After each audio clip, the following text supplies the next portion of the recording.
Hey everyone, and welcome back to another video. And in this video, I'm going to show you how to use your LG Smart Washer top loader.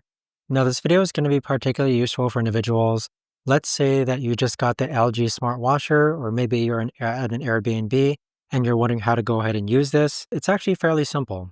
So to actually go ahead and use this, what you're first going to do is that you want to go ahead and open up your top loader. And then over here, you're going to see the panel for the detergent. So keep note that you have a softener panel, you have a liquid detergent panel, and you have a powdered detergent panel as well.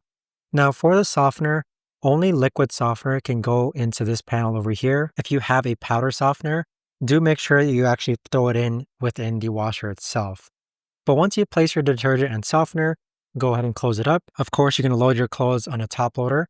Go ahead and press the power button located right over here, and you should see the actual washer start to light up. So most of the time, I use a normal setting, which is located over here, but you can switch it between different settings by simply turning the dial. So normally I set it to normal, and then the settings usually automatically change based on what setting you have. So for example, if you do a deep wash, you'll see that the temperature, spin, and soil tend to change as well. But what I like to do is that for the soil, I do like to place it as heavy because I do like my clothes washed.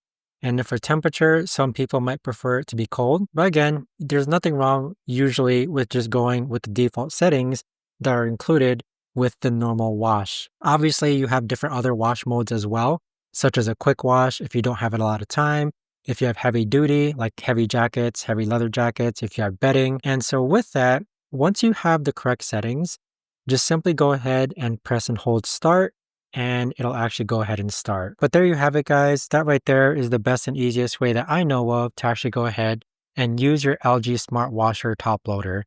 If you guys know of a better or easier way to actually start this, let me know in the comments down below. I would love to know. Thanks so much for watching, everyone, and I'll see you guys all in the next video.